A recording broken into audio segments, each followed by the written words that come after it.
Assalamualaikum warahmatullahi wabarakatuh. Halo sahabat Erwan. Selamat bergabung dalam Erwansyah Syarif Channel. Channel yang mengedukasi kita semua. Selamat mengikuti.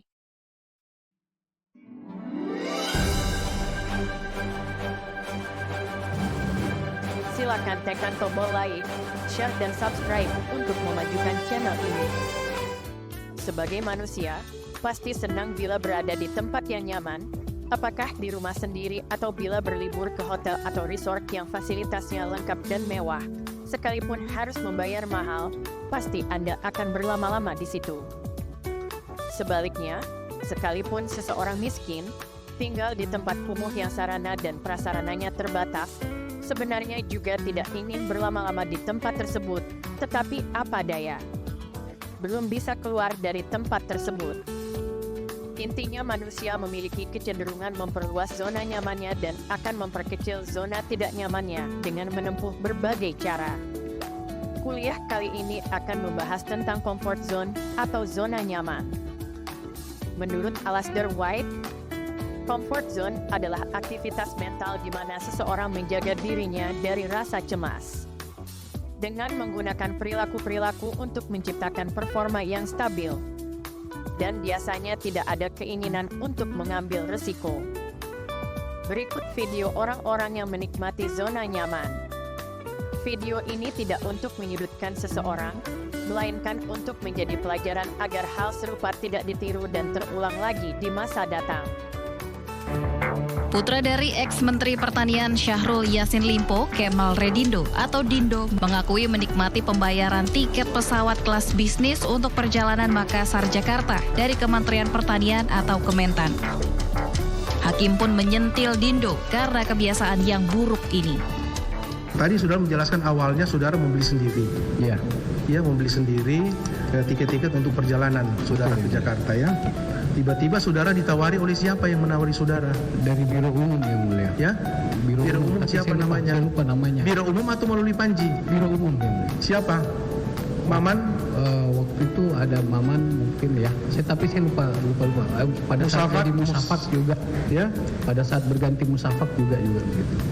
Jadi saudara yang menawarkan diri untuk membeli atau menelpon seperti Rizky tadi, atau mereka yang menawarkan kepada saudara? Iya, awalnya mereka yang menawarkan menjadi kebiasaan. Jadi kami kalau setiap mau berangkat harus melapor ke mereka gitu. Oh gitu. Jadi akhirnya kebiasaan. Iya. Tahu nggak saudara kebiasaan itu kebiasaan yang buruk? Sebagai informasi, Dindo diduga menerima aliran dana dalam kasus yang menyeret sang ayah bernilai ratusan juta rupiah. Uang itu digunakan Dindo untuk pembayaran aksesoris mobil sebesar 111 juta rupiah hingga renovasi kamar senilai 200 juta rupiah. Bukan hanya itu, biaya acara ulang tahun dan hitan sang anak juga turut menggunakan uang Kementerian Pertanian.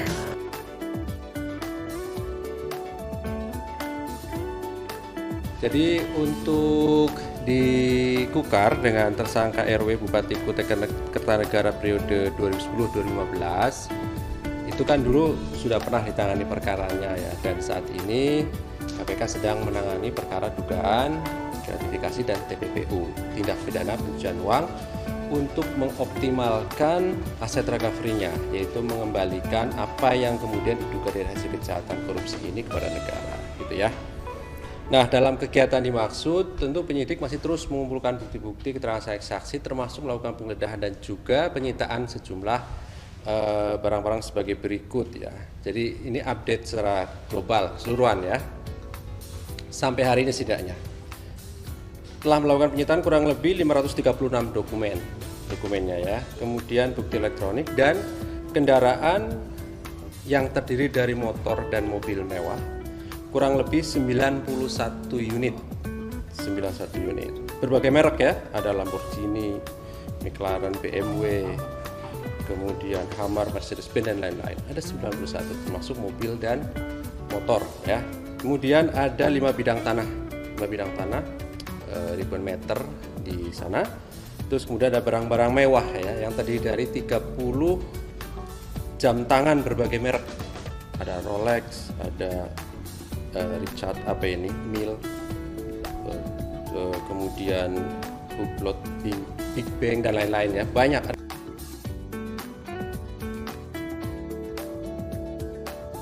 Ada beberapa alasan mengapa mereka yang berada di zona nyaman enggan keluar dari zona nyaman, antara lain karena mereka takut kehilangan kenyamanan, sekalipun kenyamanan itu kebiasaan-kebiasaan buruk, tetapi menyenangkan mereka. Inilah repotnya apabila seseorang sudah berada di zona nyaman atau comfort zone. Mereka enggan keluar dari zona nyaman, mereka justru perluas zona nyaman mereka, akhirnya menjebak mereka melakukan tindakan yang salah. Muncul pertanyaan, apakah ada pejabat yang tidak berada di zona nyaman? Jawabannya ada, masih banyak pejabat yang tidak ingin berada di zona nyaman, yang dapat menjadi contoh, di antaranya Jenderal Hugeng dan Insinyur Sutami. Setelah kemerdekaan Indonesia yang dikumandangkan pada tanggal 17 Agustus 1945, Hugeng Iman Santoso meneruskan pendidikan kepolisiannya dan menjadi mahasiswa di Perguruan Tinggi Ilmu Kepolisian atau PTIK.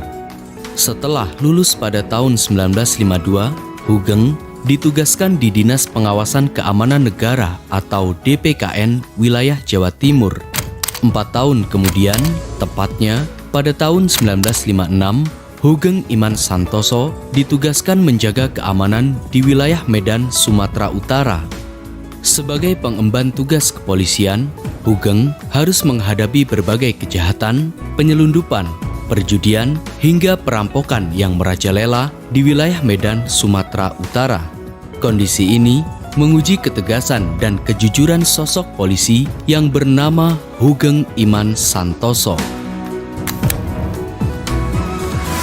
Sebagai polisi yang memberantas kejahatan dan lain-lain, ia sering menghadapi ancaman pembunuhan dari para mafia. Bahkan, terkadang Hugeng dihampiri oleh seseorang yang menawarkan sebuah mobil dan rumah sebagai hadiah. Pasalnya, tawaran itu merupakan usaha para mafia untuk menyuap Hugeng agar tidak menghalanginya. Namun, Hugeng menolak mentah-mentah tawaran itu dan memilih untuk tinggal di hotel sambil menunggu rumah dinasnya tersedia. Bahkan, para mafia juga menyediakan perabotan mewah yang sudah tertata rapi di rumahnya. Namun, lagi-lagi Hugeng menolak tawaran tersebut dan meminta untuk mengeluarkan semua barang-barang tersebut dari rumahnya. Sebagaimana dalam Hugeng, oase menyejukkan di tengah perilaku koruptif para pemimpin bangsa. Selama Hugeng memimpin reskrim di Medan, banyak kasus penyelundupan dan perjudian yang berhasil ia bongkar. Bahkan, Hugeng juga sering menangkap basah anggota tentara atau polisi yang menjadi backing para mafia. Kejujuran Hugeng ini berlangsung dan bertahan selama bertugas di Medan. Hingga tahun 1960, Hugeng ditarik ke Jakarta. Dan setahun kemudian, atau pada tanggal 19 Januari 1961, Hugeng Iman Santoso dilantik menjadi Kepala Jawatan Imigrasi.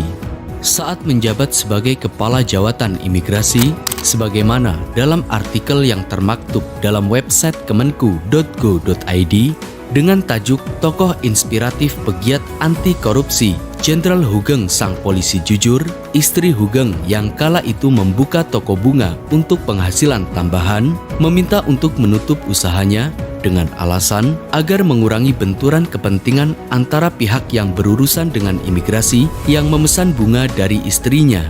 Di lain sisi, karena berbagai prestasi yang diraihnya, setelah selesai dari tugasnya menjadi Kepala Jawatan Imigrasi, Hugeng diangkat oleh Presiden Soeharto sebagai Menteri Iuran Negara.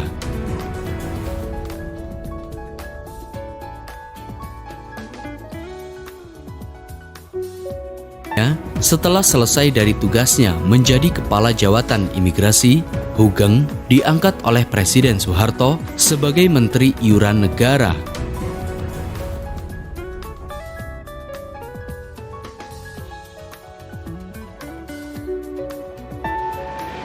Kepada Kepala Kepolisian Republik Indonesia, hormat senjata! Sebagai polisi yang jujur dan berbagai prestasi besar yang telah diraihnya pada tahun 1968 atau di masa pemerintahan Orde Baru, Jenderal Hugeng Iman Santoso diangkat sebagai Panglima Angkatan Kepolisian. Untuk menjalankan tugasnya, Jenderal Hugeng melakukan pembenahan beberapa bidang yang menyangkut struktur kepolisian. Pada tahun 1969, misalnya, melalui Kepres nomor 52 tahun 1969, nama Panglima Angkatan Kepolisian Republik Indonesia dirubah menjadi Kepala Kepolisian Republik Indonesia atau Kapolri, dan Angkatan Kepolisian Republik Indonesia dirubah menjadi Kepolisian Republik Indonesia atau Polri. Dengan adanya kebijakan ini, sebagaimana yang termaktub dalam jurnal Hugeng Iman Santoso dari Polisi Sampai Oposisi karya M.D. Fadli, bahwa pembenahan struktur polisi ini bertujuan agar polisi dapat melakukan tugas yang sesuai dengan korps masing-masing. Dalam hal ini, polisi agar lebih dekat dengan masyarakat dan dengan cepat secara independen bisa bertindak kepada mereka yang melakukan tindak pidana. Selain itu, pada masa pemerintahan Orde Baru, transportasi kendaraan bermotor roda 2 kian meningkat tajam. Alhasil, tingkat kecelakaan kian sangat tinggi. Ironisnya, kala itu belum ada peraturan untuk mengenakan keamanan berkendara, salah satunya dengan memakai helm saat berkendara. Oleh karenanya, Jenderal Hugeng membuat peraturan wajib helm bagi pengendara sepeda motor. Peraturan inilah yang hingga kini masih bertahan. Hugeng menilai bahwa meski terlihat sepele, penggunaan helm bagi pengendara sepeda motor merupakan hal yang sangat amat penting dan menghindari resiko benturan di bagian kepala saat terjadi kecelakaan. Namun, kebijakan ini sempat mengalami penolakan dari masyarakat. Kala itu, mereka keberatan dengan peraturan tersebut dengan alasan sudah biasa memakai topi dan peci. Selain itu, masyarakat juga keberatan akan hukuman yang dibebankan jika melanggar.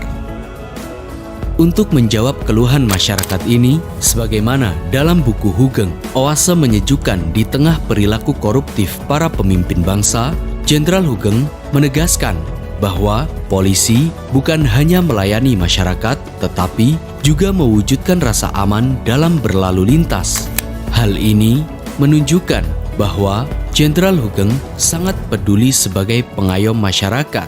Bahkan, walaupun memiliki pangkat yang tinggi, Hugeng masih sering turun ke jalan untuk mengatur lalu lintas dan bertemu langsung dengan masyarakat untuk mendengarkan berbagai keluhan. Saudara-saudara, apakah saudara-saudara mau berjanji kalau tidak akan berbuat begitu lagi?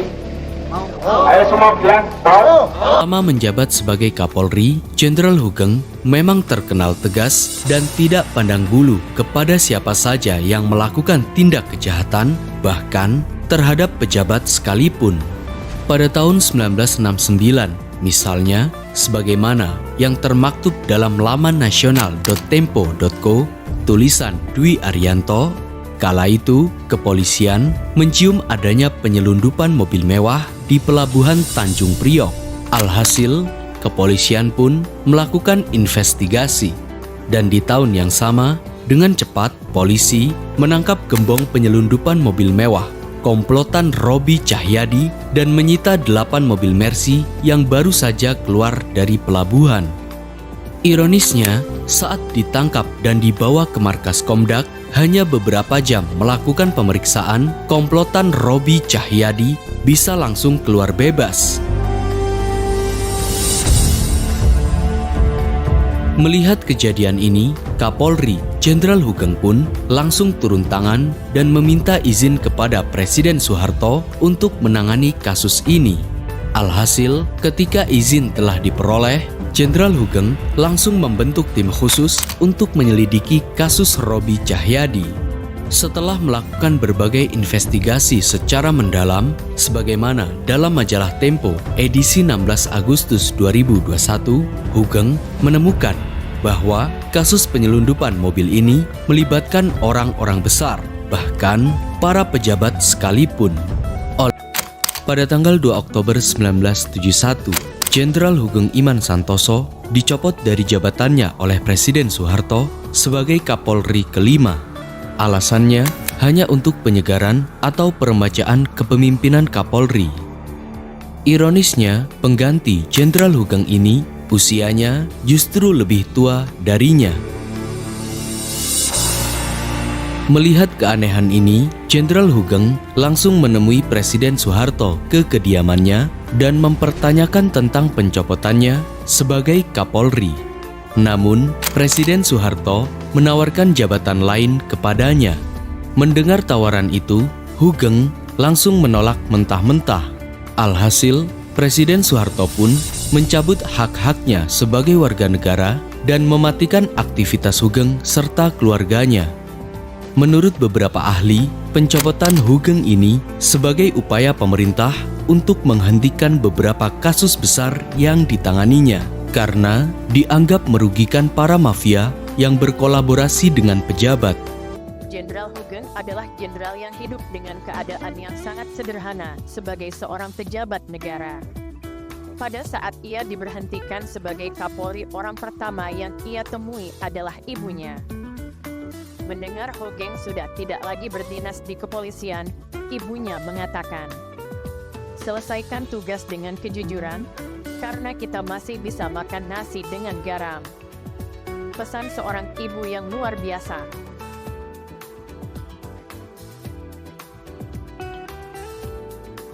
Sosok Menteri Sutami tidak jauh berbeda dengan Jenderal Hugeng. Beliau disebut sebagai menteri termiskin dalam sejarah Indonesia. Begitu miskinnya Insinyur Sutami, listrik di rumahnya sempat diputus PLN. Pada saat beliau sakit, ia tidak mampu membayar rumah sakit. Karirnya luar biasa. Beliau yang membangun jembatan Semanggi, jembatan Sungai Musi, membangun gedung Conference of the New Emerging Force, dan masih banyak lagi karyanya.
Zona nyaman tidak hanya terjadi pada orang-orang yang memegang posisi penting saja.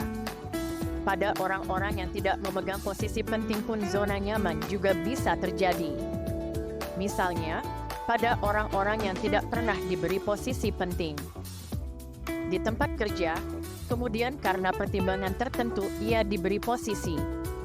Orang-orang seperti ini akan mengamankan zona nyamannya dengan mempertahankan posisinya itu, karena takut kehilangan jabatan, sekalipun jabatan itu tidak strategis bagi orang lain, tetapi strategis bagi dia, sehingga ia akan mempertahankan jabatannya itu, karena ia sadar ia tidak mungkin bisa mengisi posisi di tempat lain, baik di tempat dia bekerja atau di institusi lain di luar tempat dia bekerja. Orang-orang seperti ini jelas tidak mungkin memperluas zona nyamannya. Yang bisa ia lakukan adalah mempertahankan zona nyaman dengan berbagai cara karena tidak ingin zona nyamannya diganggu.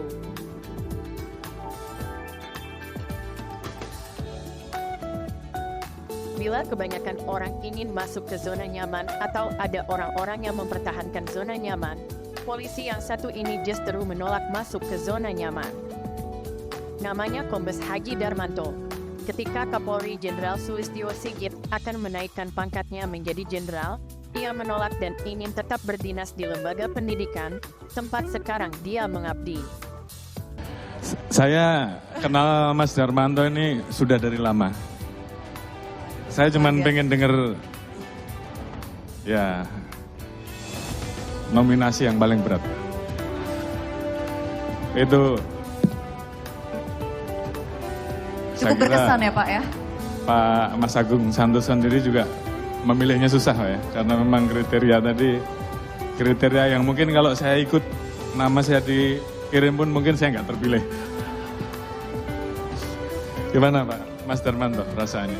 Pak Jenderal, saya bersyukur aja. Ya, nggak ada yang lebih dari itu.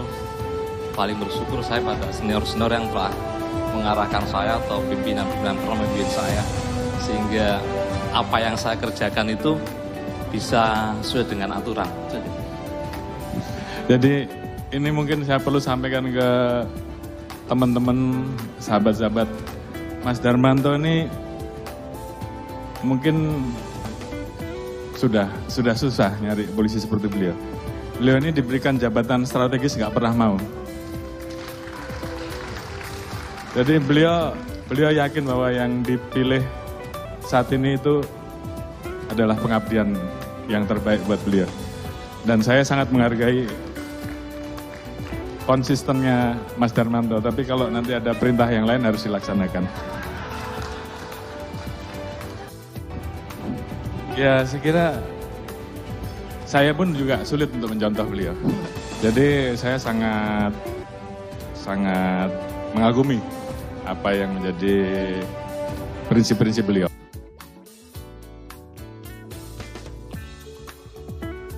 Dari contoh-contoh tersebut, ada 4 tipe manusia terkait dengan zona nyaman. Pertama, orang yang memperluas zona nyaman. Kedua, orang yang tidak tertarik dengan zona nyaman. Ketiga, orang yang enggan keluar zona nyaman. Keempat, orang yang menolak zona nyaman.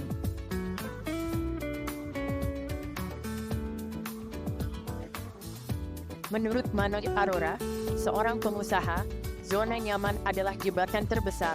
Berani keluar dari zona nyaman adalah tantangan terbesar.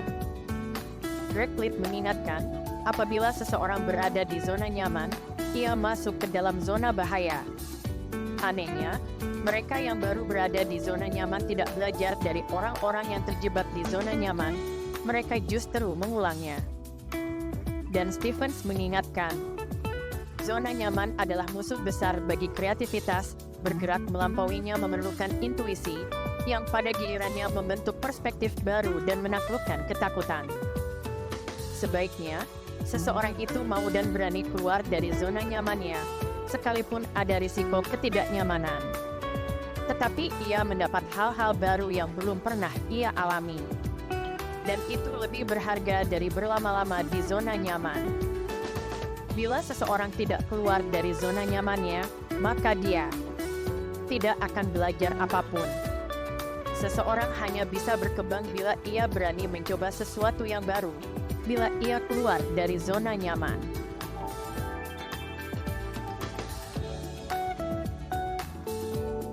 Bagaimana pandangan Islam tentang hal ini? akan dijelaskan ayat-ayat Al-Quran berikut.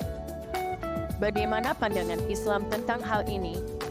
Dalam surah Al-Hadid ayat 20 Allah ingatkan, agar manusia jangan terpedaya mengejar dunia dan bermegah-megahan, sebab kesenangan dunia akan membuat mereka lalai mengingat Allah.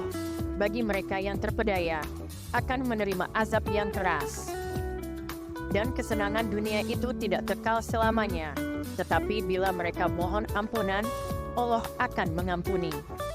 Mereka yang mengejar kesenangan dunia itu sangat mungkin menganggap itulah yang terbaik bagi mereka. Dalam surah Al-Baqarah ayat 216 Allah ingatkan apa yang baik menurut seseorang, belum tentu baik bagi dia. Sebaliknya apa yang menurut dia tidak baik, justru itulah yang terbaik bagi dia. Allah lah yang menentukan yang terbaik bagi seseorang. Ayat ini mengingatkan di comfort zone itu memang menyenangkan, tetapi belum tentu baik bagi orang tersebut, sebagaimana contoh pada video sebelumnya. Sebaliknya berada di zona tidak nyaman pasti tidak menyenangkan, tetapi itulah yang terbaik menurut Allah bagi orang tersebut, karena Allah menghindarkan dia dari perbuatan-perbuatan yang tidak Allah kehendaki terjadi pada orang tersebut. Jadi jangan kecewa ketika Allah menempatkan seseorang pada zona tidak nyaman dan jangan pula sombong dan berbangga-bangga ketika berada di zona nyaman. Karena semua itu adalah kehendak Allah untuk memberi pelajaran dan peringatan kepada manusia. Bahwa bermegah-megahan itu melalaikan manusia, kembali Allah ingatkan dalam surah At-Takasur ayat 1. Maknanya, bermegah-megahan itu adalah perilaku yang buruk, sesuatu yang Allah larang, sehingga tidak perlu dilakukan, sebab akan melalaikan manusia.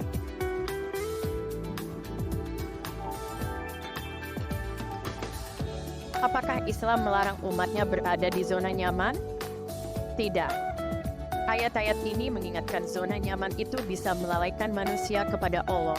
Bila manusia mampu mengelola zona nyaman mereka, dengan bersyukur kepada Allah, dalam surah Ibrahim ayat 7. Allah berfirman yang artinya ingatlah, ketika Tuhanmu memaklumkan, sesungguhnya jika kamu bersyukur, niscaya aku akan menambah nikmat kepadamu. Tetapi jika kamu mengingkari nikmatku, sesungguhnya azabku benar-benar sangat keras. Yang sering terjadi manusia itu ketika berada di zona nyaman, mereka tamak dan rakus, sehingga mereka lalai kepada Allah. Itulah yang menyebabkan Allah mengazab mereka. Apakah azab itu di dunia atau nanti di akhirat, hanya Allah yang tahu. Allah contohkan Korun dalam surah Al-Qasas ayat 81. Allah benamkan semua harta kekayaannya ke dalam bumi dan dia tidak termasuk orang yang dapat membela dirinya kelak di akhirat.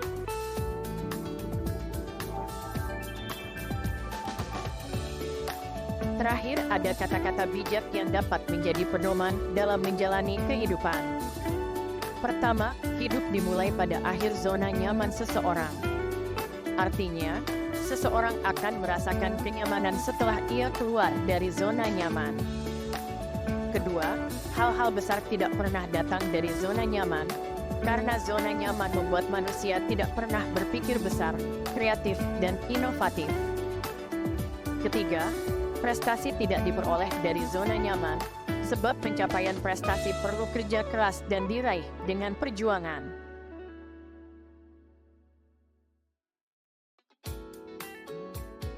Ikuti kuliah-kuliah Irwansyah Syarif Channel sebelumnya dengan men-scan QR Code di bawah ini.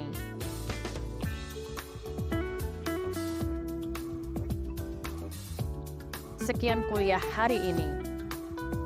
Terima kasih Anda telah mengikuti kuliah hari ini. Ikuti terus kuliah-kuliah di Irwansyah Syarif Channel dengan topik-topik beraneka yang menarik dan berbeda. Jangan lupa tekan tombol like, share, subscribe dan lonceng notifikasi untuk mendapat materi-materi kuliah berikutnya. Wassalamualaikum warahmatullahi wabarakatuh. Salam dari Erwan.